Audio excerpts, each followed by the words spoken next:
You were 10 years old when your mother was taken away to the mental hospital, and you've told us a lot of stories about all that. One of the things I have never heard you really talk about was what it was like for you, a 10-year-old boy, to lose your mother emotionally. You must have been devastated. I was, but it was just something that they're taking her for help. She needs help. You understood that? I think I did. But the hardest part of that was when I saw these big 2 sheriff deputies trying to put my mother in that car. She fought them. They had one heck of a time getting her in that car. That's when they took her to Beaver County Jail. Then they transferred her to Torrance. It's just like, but that had no remorse, you know? So what do you say when you're a 10-year-old kid? Number one, you probably don't understand all the circumstances. And number two is you're scared to death to say anything for fear of reprimand. You were fearful of your dad to even talk about your mom's situation? Oh, yeah. Is that what you're saying? Years ago, like that, yeah. Now, when he got older, it was a different story. Now, we did go to Torrance State Hospital. It was my dad, my sister Goldie, and me. I was scared to death. All I can think of is one of them ladies grabbing hold of me. But then later on, I went there. I felt more at ease in that mental institution than I did out on the street. I did. The same with the Dixmont. When Mom was in Dixmont, them poor old souls, they'd just sit there, and some would be rocking babies, and some would be singing, or some would talking to themselves. And I think I told you a story about the guy that beat up my mother. I don't remember that, no. There was this guy, so he come up to me. The first time was all right. Now he said, "Hey, buddy, where'd you get that watch?" I looked at him, I said, "I bought it." "Why?" He said, "Could you get me one?" "Yeah, I forgot Humor Malone." Say, "Hey, buddy," he'd look at me and stare, and he'd say, "Where'd you get them shoes?" "I bought them." "Could you give me a pair?" "Yeah, next time I come up." But then later I found out one time that he wanted money off my mother. She wouldn't give it to him. She told him she didn't have it. He beat her up, put her in the infirmary.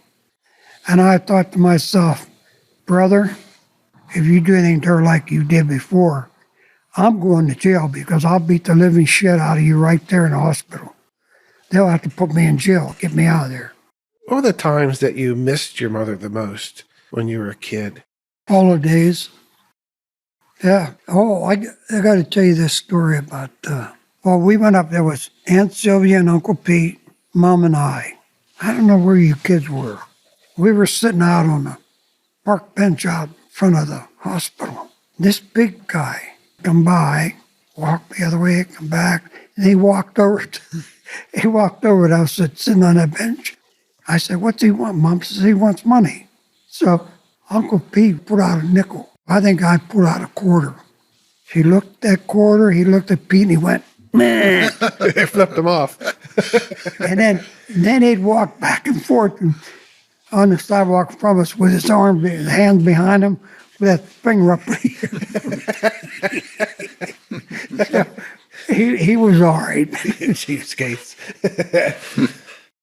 You know, one thing I think about this time of year as a kid, I remember going to Union Hall, getting candy and a present from the Union, then going to Beaver Falls High School, Yeah. and getting candy and a present. I remember they give us a box of that hardtack candy, and I think it was an apple and an orange. Yeah. I remember these oranges being huge. I just wanted, did they do that when you were a kid? I think we did get stuff. We'd get candy and stuff and a gift. But, people helped us out. Like I say, I didn't enjoy the luxury of life I tried to give you guys. I probably didn't give you guys good either. But, I can look back at my faults as a parent and be sorry, but that's not going to take it away. But you guys didn't have the treatment that I had when I was a kid.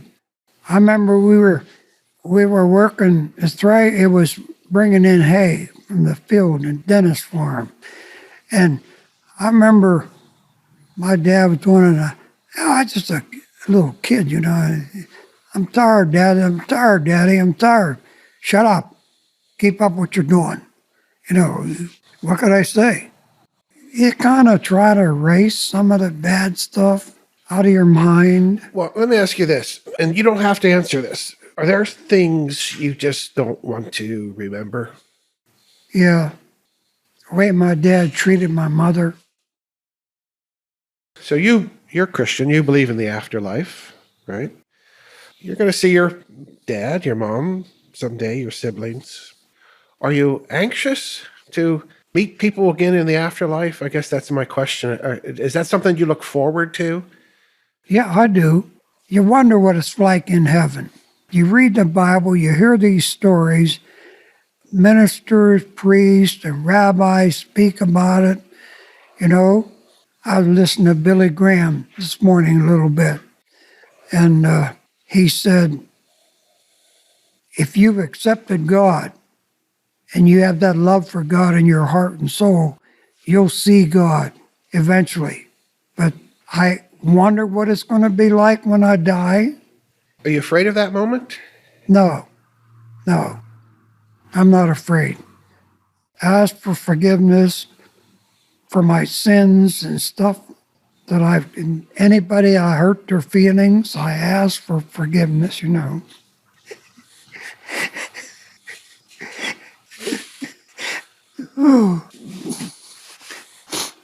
But no, I'm not afraid to die. No, I just worry how things will be with you guys and your families. But I'm sure you'll be well. We'll be okay. That's the way I think. Yeah, you'll be okay. You hope and pray for the best. Well, let me ask you one last question. I don't think it's an easy question, but if you were to put your epitaph on your tombstone, your final words to the world, what would they be? I don't know exactly. I've met a lot of people over the years who knew you, and they all said the same thing. Your dad, he's a good guy. So maybe that's your epitaph. Well, I would like that, Kevin. Like I say, I don't say that I was a prime example of a really true Christian. I tried to do things, I tried to say things, do things, but you don't know. Well, to me, that's what a good guy does. It just tries to do his best. Life's not perfect. No, life's not perfect, but, Well, I think people will be saying that about you. well, I hope. Anything, Jeff, you want to add? No, I agree. I concur 101%. Well, I thank you guys, your opinions, so, you know. Okay, Dad. Well, hopefully we'll get some more opportunities to do this and talk about some other things. We barely got into the Navy years. We didn't get it all in the mill years, actually. Oh, yeah. Didn't get into the council years. So we'll keep this going. Thanks, Dad. You're welcome. You're welcome. Thank you for being our father. Thank you for being my sons.